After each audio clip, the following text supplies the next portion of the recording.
Bonsoir à toutes et à tous, heureux de vous retrouver pour la tranche info en direct sur votre antenne Canal 10 Télévision avec au programme de cette soirée Info 10, le journal local et régional qui sera suivi du Focus. On parlera du relais interentreprise, ce sera après la coupure pub de 19, mais pour l'instant place au JT.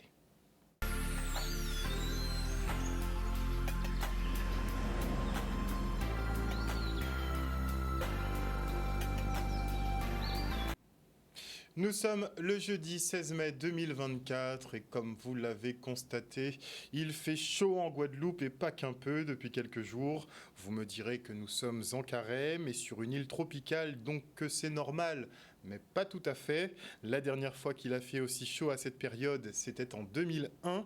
On fait le point avec Thierry Gimonet, responsable du Centre Météo France. On peut le constater comparé en climatologie avec les années précédentes. Si on remonte 30 ans en arrière, on remarque que les 15 premiers jours de mai ici de 2024 sont en anomalie de température très nette. La précédente année où nous avions une anomalie un peu similaire, bien qu'un peu inférieure à cette année, c'était 2001. Donc vous voyez que sur 30 ans, on est dans une anomalie très forte, c'est-à-dire des valeurs supérieures à la normale de plus d'un degré par rapport aux températures habituelles. On est dans une situation, on va dire, où la température de la mer est aussi en anomalie. C'est ce qui génère justement ces températures élevées. Puisque la température de la mer dans le secteur caribéen, même sur l'ensemble de l'Atlantique tropical globalement, on a des anomalies de température de plus 1 à plus 2 degrés sur l'ensemble de cet espace maritime. Donc une température de la mer très chaude pour la saison autour d'une île génère forcément des températures déjà minimales qui vont rester élevées, puisqu'elle refroidit. La température ne refroidit pas suffisamment du fait que la température de la mer est importante. Et les températures maximales qui sont aussi élevées parce qu'on a un fort ensoleillement par moment. C'est un élément, un argument que l'on entend souvent, la mer est chaude, donc on va avoir une saison cyclonique catastrophique. Heureusement, je veux dire que le paramètre température de la mer n'est pas le seul élément qui permet de déterminer si la saison cyclonique sera très active. À ce moment-là, on aurait des cyclones dès le mois de janvier, puisqu'on avait déjà 27 degrés en température de la mer déjà dès le mois de janvier. Actuellement, on a une température de la mer qui est à 29 degrés, c'est-à-dire quasiment 2 degrés au-dessus de la normale. On est en avance, on va dire, en température de la mer comme en température de l'air de près de 2 mois par rapport à une saison habituelle. Donc, comme je le disais, fort heureusement, ce n'est pas le seul paramètre qui va influencer sur l'activité cyclonique.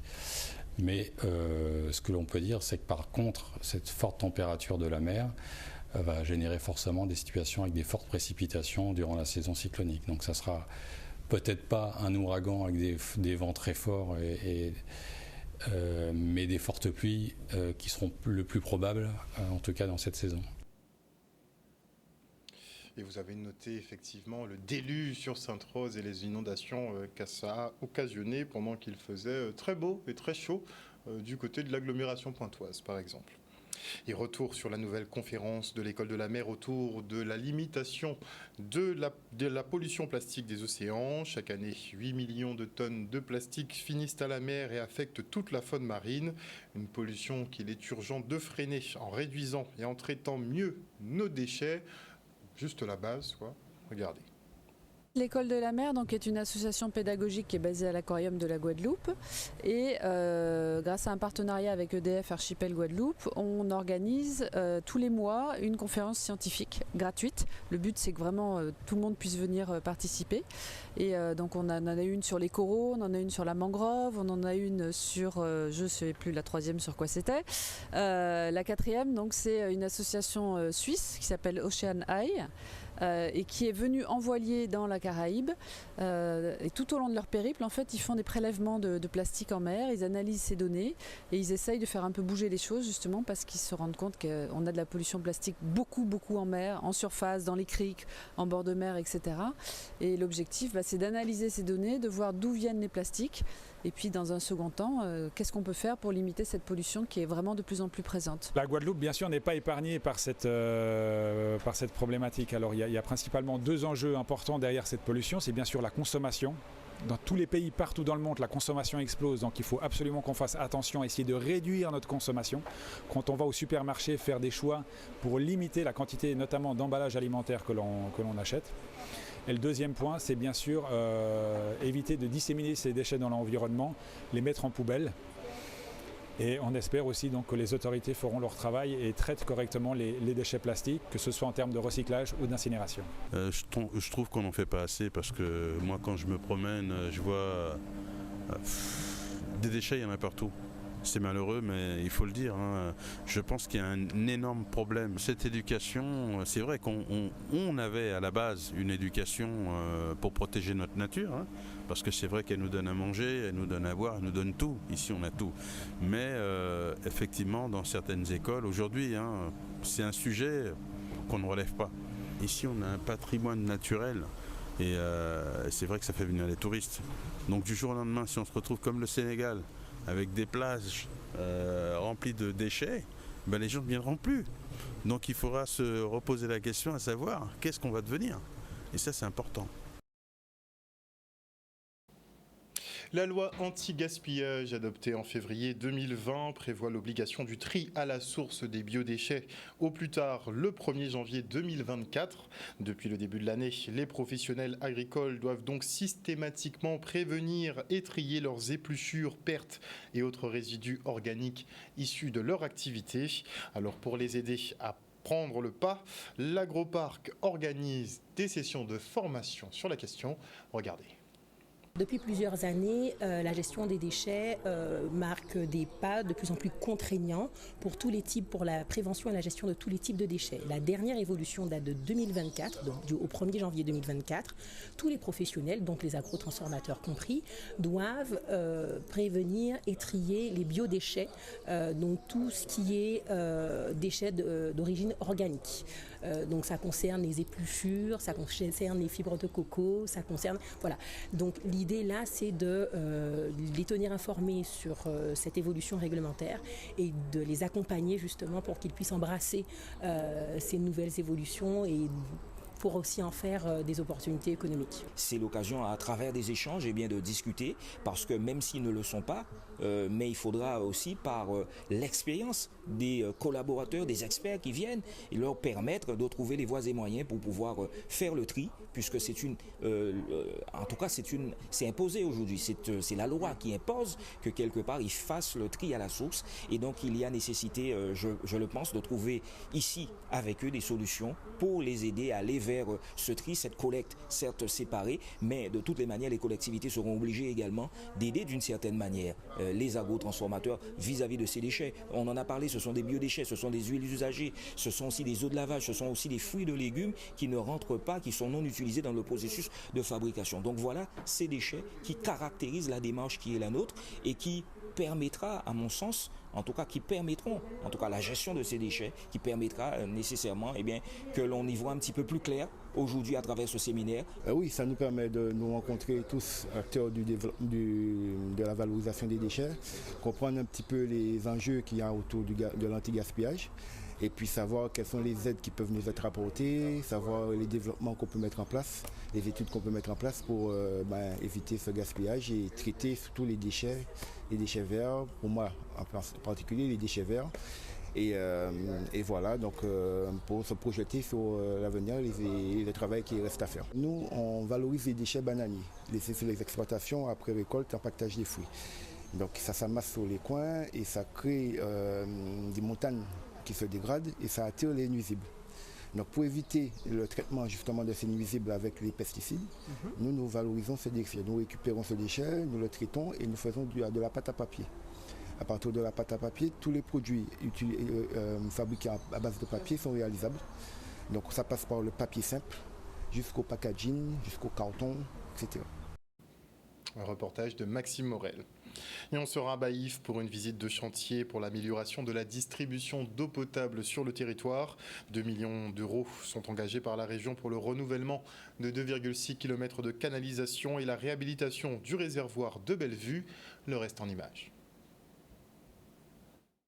On est sur les travaux qui se déroulent sur la commune de Baïf. Ce sont des travaux qui visent à améliorer la distribution en eau potable en créant des étages de distribution, en réhabilitant le réservoir de Bellevue qui est alimenté par le réservoir de Bovis et en renouvelant des canalisations de distribution. C'est une opération à un peu plus de 2 millions d'euros hors taxes et qui permet de renouveler 2,6 km de réseau d'adduction et de distribution. Nous avons voulu effectivement faire ces visites pour constater un peu l'avancée des travaux. Nous nous sommes engagés à prendre des chantiers pour le compte du SMGAG.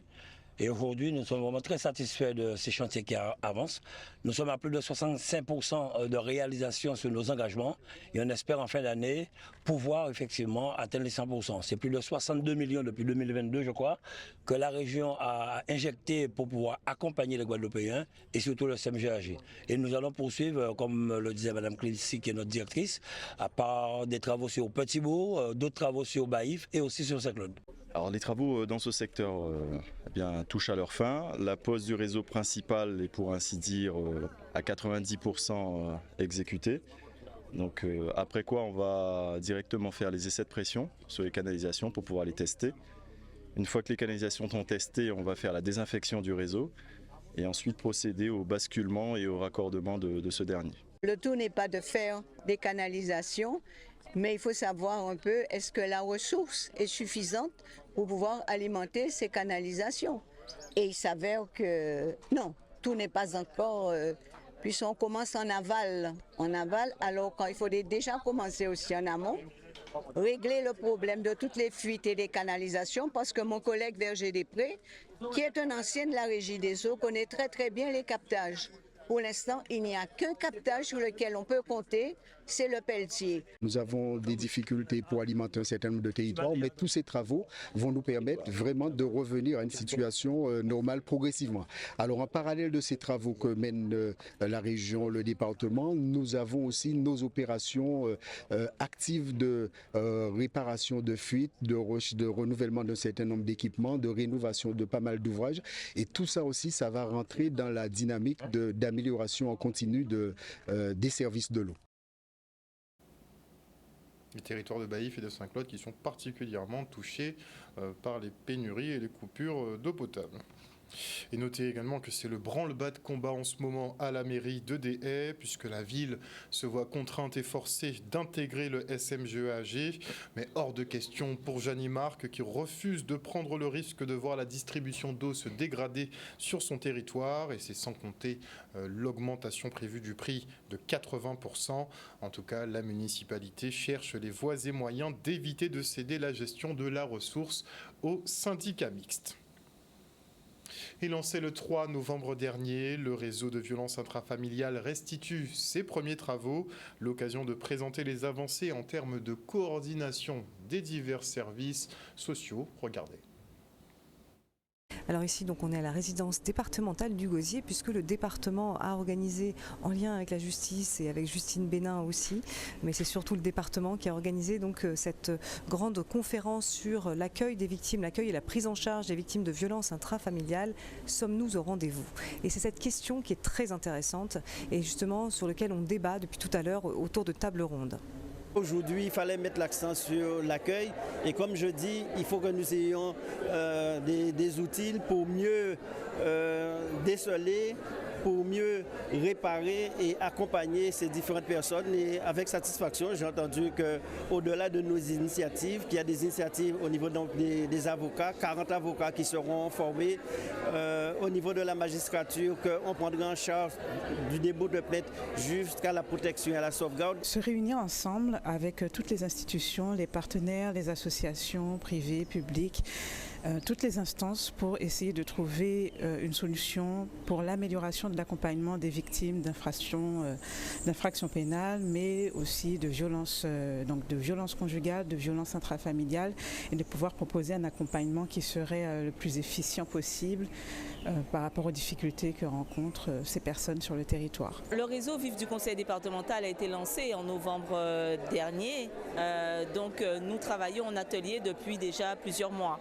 Aujourd'hui, c'était un peu la restitution des sujets sur lesquels nous avons travaillé depuis tantôt.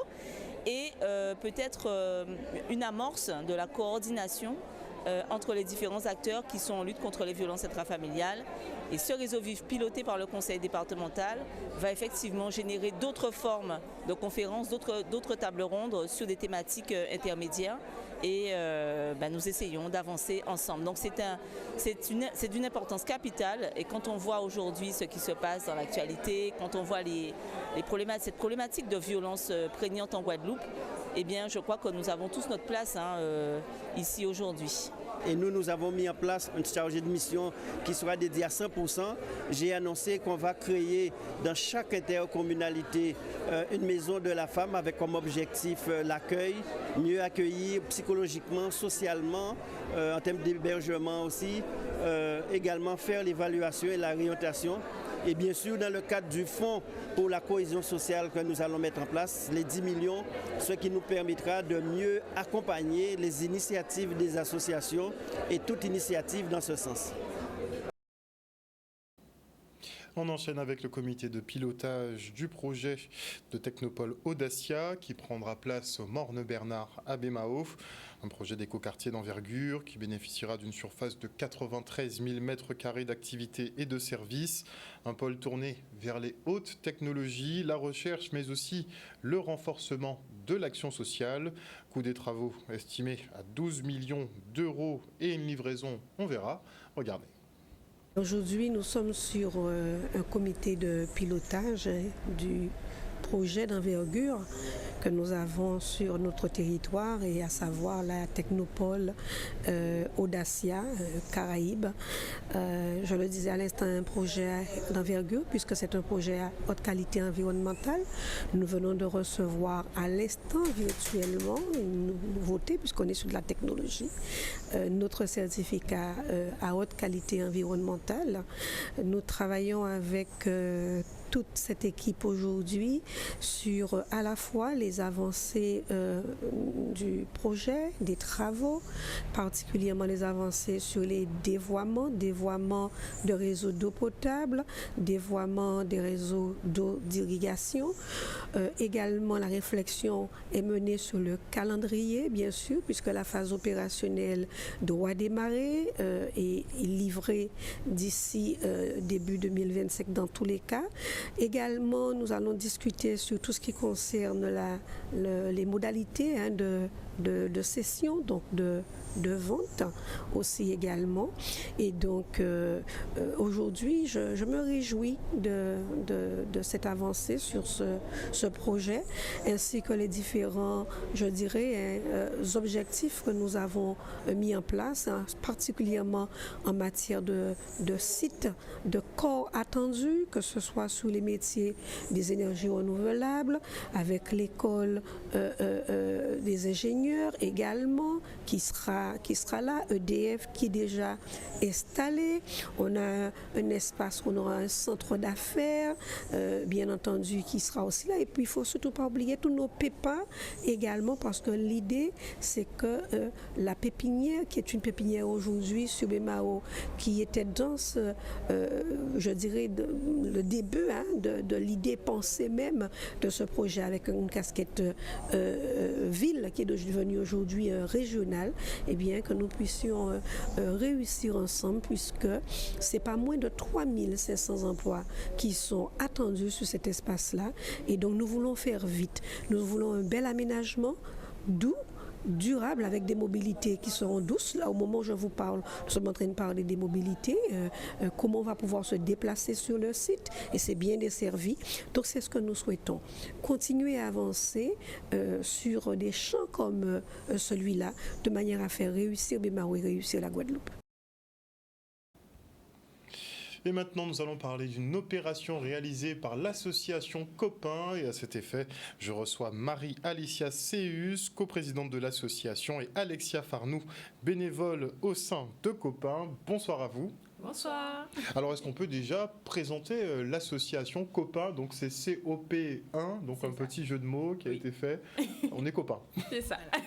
Alors, dites-nous, qu'est-ce que vous faites? Du coup, alors l'association COP1, donc c'est une association à but non lucratif, donc qui lutte contre la précarité étudiante.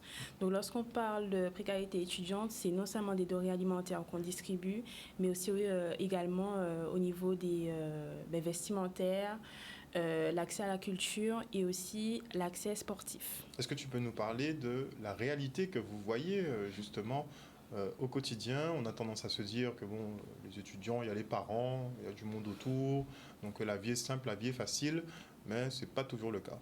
C'est vrai.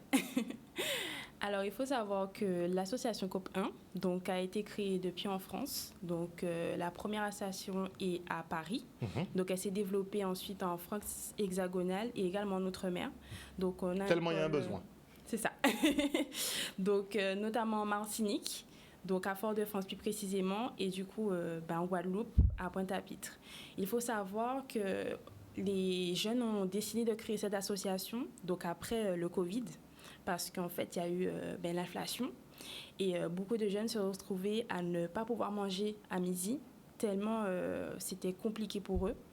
Et c'est pour cela qu'à l'heure aujourd'hui, donc cette association est gérée par et pour les étudiants et qu'on est là aujourd'hui pour faire la promotion, pour dire justement, surtout nous, par exemple, si on prend notre exemple, des fois on est boursier, mais on n'a pas forcément la bourse. Il y en a qui n'ont pas droit à la bourse parce que malheureusement, par rapport aux parents, c'est compliqué. Mais justement, il y a des fois on en a vraiment besoin, mais on n'est pas écouté.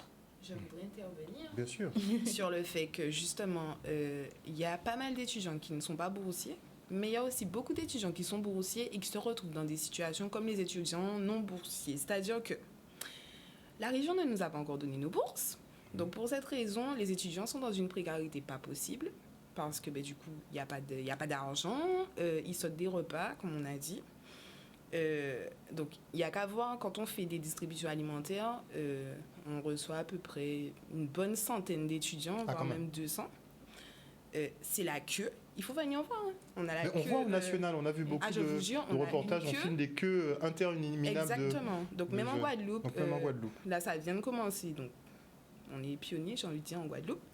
Mais c'est incroyable. C'est choquant. Et quand vous vous interpellez dessus, qu'est-ce qu'on vous répond ? Alors, je tiens à préciser justement sur ça. Donc, déjà, on vous remercie de nous avoir écoutés parce que c'est vrai qu'on a envoyé plusieurs mails via les médias ou encore on a essayé de vraiment relancer certaines collectivités, mais c'est vrai qu'on ne les entend pas forcément.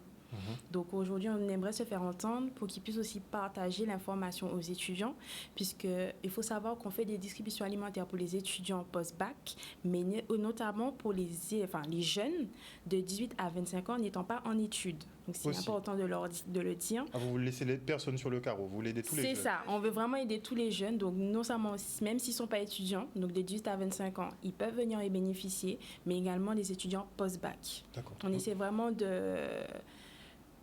de viser tous les étudiants possibles. C'est vraiment notre objectif. Très bien. Et vous organisez donc très prochainement encore une manifestation. C'est ça. Donc samedi 18 mai, donc ce samedi de 10h30 à midi, donc nous organisons une distribution alimentaire. Donc comme je disais, c'est destiné aux étudiants post-bac et également aux jeunes de 18 à 25 ans n'étant pas en études. Donc on les invite à venir, de vraiment venir s'informer. Donc pour le moment, nous faisons des distributions alimentaires, mais on prévoit, justement, de faire des distributions aussi vestimentaires également et de créer justement des accès sportifs et aussi à la culture. Donc venez et vous découvrir. Il faut que vous voyez aussi pour les passes culture. Oui. Peut-être les mettre au courant, essayer de faciliter pour qu'ils puissent savoir. Également, on invite aussi les jeunes aussi grâce au CRIJ, parce qu'il faut savoir qu'on a un partenariat avec eux qui les informe aussi sur toutes les aides qu'ils peuvent avoir, donc sociales aussi, financières, et qui nous aident tout le long. Donc on les remercie aussi également parce que sans eux, COP1 n'existera pas. Donc rendez-vous ce samedi. C'est ça.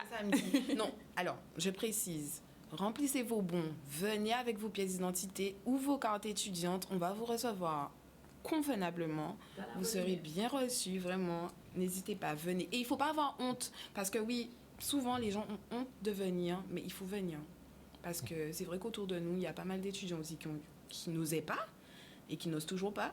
qui font récupérer par d'autres personnes parce que voilà, mais franchement venez, vous n'êtes pas tout seul, on est tous dans la même bateau. Vous n'êtes pas là pour juger. Voilà, comme tout je à fait. dirais souvent, venez comme vous êtes, on est prêt à vous accueillir et surtout on est dans la même situation, on est quand même bénévole, mais on a aussi nos difficultés.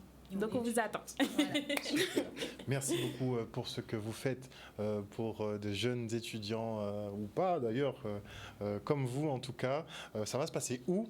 Et si on veut donner des choses à l'association aussi, si on peut avoir... Alors oui, j'allais contact. revenir justement. Oui. Alors si jamais il y a des personnes qui voudraient également nous faire des dons, donc autres que des étudiants, donc des parents ou des organismes, vous pouvez me contacter au 06 90 16 01 14 et gratuit 16 01 14. Et justement, vous pouvez aussi également nous contacter via le mail qui va s'afficher du coup, je pense, sur l'écran. Donc n'hésitez pas, on est vraiment là pour prendre, tout donateur peut venir.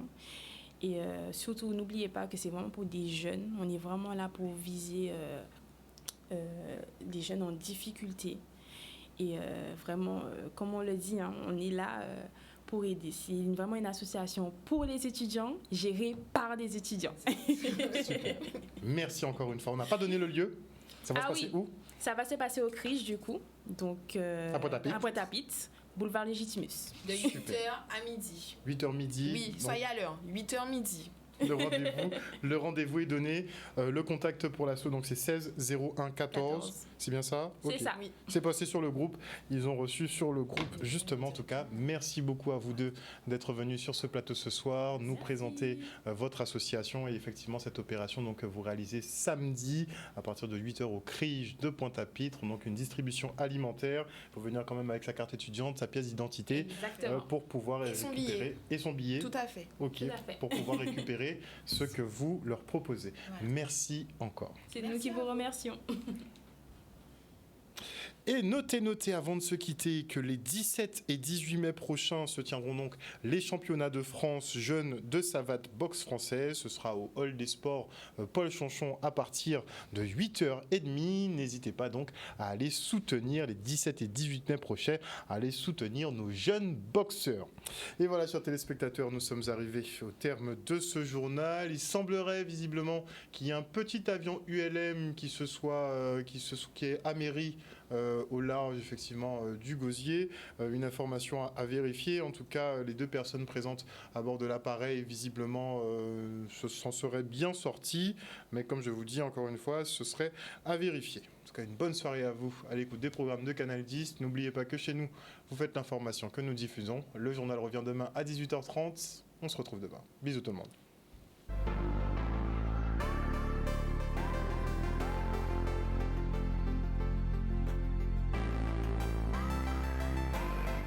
À venir dans la tranche info sur Canal 10, le Focus, on parlera du relais inter-entreprise. Il y aura des nouveautés sur cette année, sur cette édition, avec de l'accessibilité accrue. On en parlera donc après la coupure pub. Et avant cela, je dis bonsoir à Jimmy, bonsoir à Lina Wild, bonsoir à Don Luciano, à Perle de Caruquera, bonsoir à Dimitri Gobardan, bonsoir à Patricia de Normandie. Il faut déjà mettre des conteneurs un peu partout pour faire du tri. Oui, c'est vrai qu'il faut poser des conteneurs. Je suis tout à fait d'accord avec vous. Il faut poser des conteneurs un petit peu partout. Je ne sais pas, vous avez vu, il y a les bacs jaunes et les bacs verts qui commencent à pulluler un petit peu partout. C'est génial, c'est excellent, il n'y a pas de souci. On fait le tri. Mais après, il reste la valorisation en fait. On n'a pas de plateforme qui peut gérer en fait la capacité de déchets qu'on a, en fait, la quantité de déchets qu'on a. Et donc, in fine, c'est de l'enfouissement qu'on fait dans tous les cas. Donc on pêche toujours à un niveau. En tout cas sur les conteneurs, c'est déjà ça. Sur la valorisation, la gabatte et kabouilé, pour ceux qui ne sont pas au courant. Alors, maintenant là ? Oui. À quand ? Ça boule encore ? Je te jure. Ok. Parce que hier soir, ça boulait déjà. Et gros diffé. Il y avait un gros diffé sous la gaba. Et donc, tu me dis aujourd'hui... très bien. Bon, incinération. On fait de l'incinération, n'est-ce pas ? Voilà. Bonsoir à Marie-Hélène Borès. Bonsoir à Jimmy. Bonsoir à Lifeline. Bonsoir à Marie-Roana. Bonsoir à Naïssa Belair. Bonsoir à Yannick Junior. Et ce sera tout pour ce soir. On se retrouve. Et Sonia Soso, Lolia aussi. On se retrouve après la pub. Non, bon.